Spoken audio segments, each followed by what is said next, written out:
لا إله إلا الله محمد رسول الله عليه صلاة الله وآله والأحب. Assalamualaikum warahmatullahi wabarakatuh.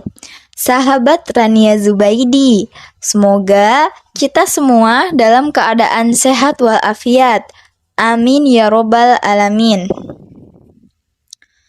Rasulullah Shallallahu Alaihi Wasallam memiliki sahabat-sahabat yang dekat dengan beliau dengan budi pekerti yang luhur. Banyak dari sahabat beliau Shallallahu Alaihi Wasallam yang memiliki kisah yang diriwayatkan dan diturunkan hingga masa kini. Salah satunya Abu Dujana. Nama salah satu sahabat yang memiliki kisah luar biasa adalah Abu Dujana. Abu Dujana sendiri terkenal sebagai seorang yang pemberani di medan perang dan selalu menjaga keluarganya dari suatu hal yang haram. Di dalam kitab I'anut Talibin bab Luqatah karya Abu Bakar bin Muhammad Syato Ad-Diyam Yati diceritakan sebuah kisah sahabat yang membuat Rasulullah Shallallahu Alaihi Wasallam meneteskan air mata adalah Abu Dujana radhiyallahu anhu, sahabat Nabi dari kabilah Khazraj yang membuat Rasulullah menangis. Selain dikenal pemberani di medan perang, Abu Dujana juga seorang yang sangat menjaga diri dan keluarganya dari perkara haram. Suatu hari, usai sholat subuh berjamaah bersama Rasulullah, Abu Dujana selalu terburu-buru pulang tanpa mengikuti doa ba'da sholat yang dipanjatkan Rasulullah. Rasulullah mencoba mencari tahu penyebab kebiasaan Abu Dujana itu. Wahai Abu Dujana, apakah engkau tidak memiliki permintaan yang perlu engkau panjatkan ke hadirat Allah sehingga engkau sering meninggalkan masjid sebelum aku selesai berdoa? Tanya beliau. Abu Dujana menjawab, begini Rasulullah, kata Abu Dujana memulai ceritanya. Rumah kami berdampingan persis dengan rumah seorang laki-laki. Di atas perkarangan rumah milik tetangga kami ini terdapat satu pohon kurma menjulang, dahannya menjuntai ke rumah kami. Setiap kali ada angin bertiup di malam hari, kurma-kurma tetanggaku itu saling berjatuhan, mendarat di rumah kami. Ya Rasul, kami keluarga orang yang tak berpunya, anakku sering kelaparan. Saat anak-anak kami bangun, apapun yang didapat mereka makan. Oleh karena itu, setelah selesai sholat, kami bergegas segera pulang sebelum anak-anak kami terbangun dari tidurnya. Kami kumpulkan kurma-kurma milik tetangga kami yang berceceran di rumah.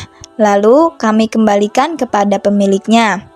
Abu Dujana lantas menceritakan, pernah suatu ketika anaknya kedapatan memakan kurma yang jatuh dari pohon tetangganya itu.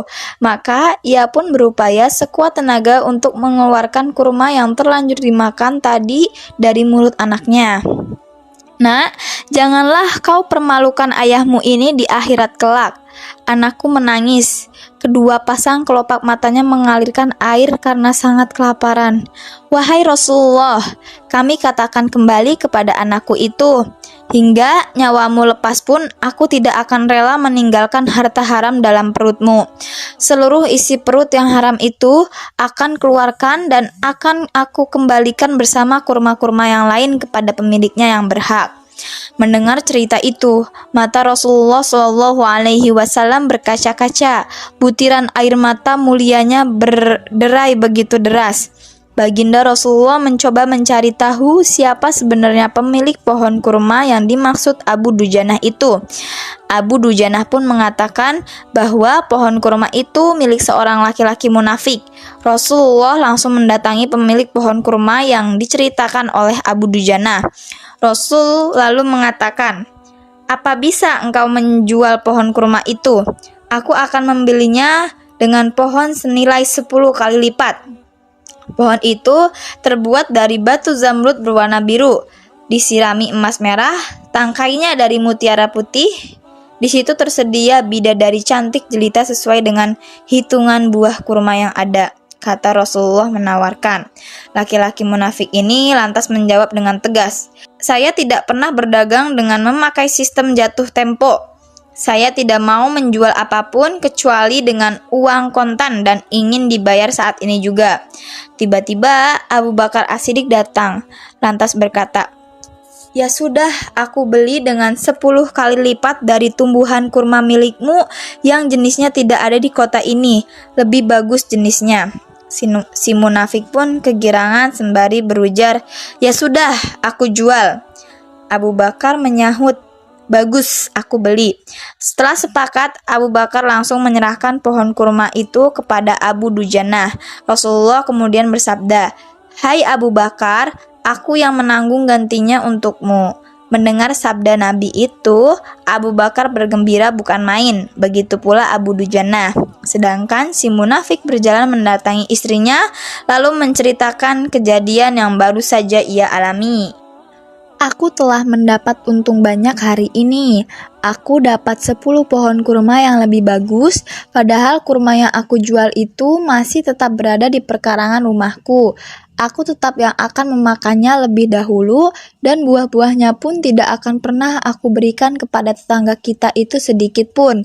Malamnya, saat si munafik tidur dan bangun di pagi harinya, tiba-tiba pohon kurma yang ia miliki berpindah posisi, menjadi berdiri di atas tanah milik Abu Dujanah, dan seolah-olah tak pernah sekalipun tampak pohon itu tumbuh di atas tanah munafik, tempat asal pohon itu tumbuh. Saat ini rata dengan tanah, ia keheranan tiada tara. Demikian kisah sahabat dan pohon kurma yang membuat Rasulullah menangis. Hikmah yang kita bisa petik dari kisah ini adalah kehati-hatian para sahabat menjaga diri dan keluarganya dari makanan yang haram. Kemudian pohon kurma yang berpindah posisi itu adalah salah satu mukjizat Nabi Shallallahu Alaihi Wasallam yang langsung dirasakan oleh sahabat Abu Dujanah. Wallahu a'lam. Sesungguhnya kebenaran hanyalah milik Allah, dan kalau ada salah hilaf dari saya pribadi, jazakallah khair. Wassalamualaikum warahmatullahi wabarakatuh.